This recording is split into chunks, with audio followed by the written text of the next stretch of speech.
Mesdames, Messieurs, bonjour. Ravi de vous retrouver pour cette nouvelle édition du JT Cultures et Marchés.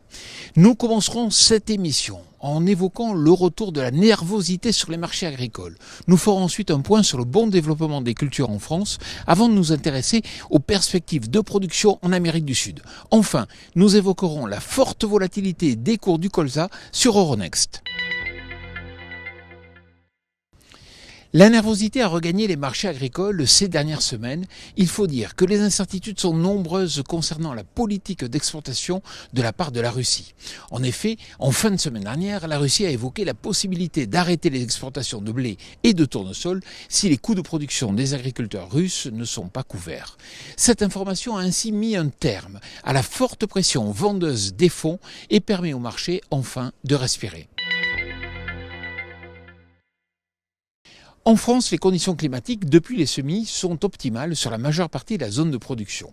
Les précipitations régulières et les températures clémentes rassurent les producteurs. À l'approche de la période de risque climatique, 94% des surfaces de blé s'affichent en bonnes ou excellentes conditions selon France Agrimaire. Il en est de même pour le développement des orges. Reste à savoir maintenant comment vont se dérouler les semis de maïs et de tournesol. En Amérique du Sud, les perspectives de production du soja sont très contrastées. D'un côté, on a une production catastrophique qui se profile en Argentine, mais de l'autre, une production brésilienne qui cible des niveaux records.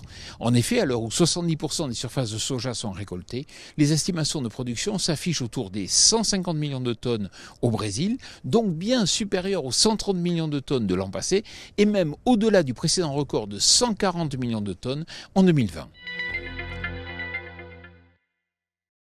67 € par tonne, c'est l'amplitude du prix du colza sur Euronext au cours des 2 dernières semaines. Les fondamentaux très lourds à l'échelle mondiale, couplés à la pression vendeuse des fonds, ont emmené les cours du colza sur les plus bas niveaux depuis 2 ans. Désormais, le regain d'intérêt acheteur sur les huiles végétales et la menace de la Russie, dont je vous ai parlé, d'arrêter les exports de tournesol, apportent un peu d'air à l'ensemble du complexe oléagineux. Mais attention, on sait que compte tenu du contexte géopolitique, tout peut rapidement s'inverser.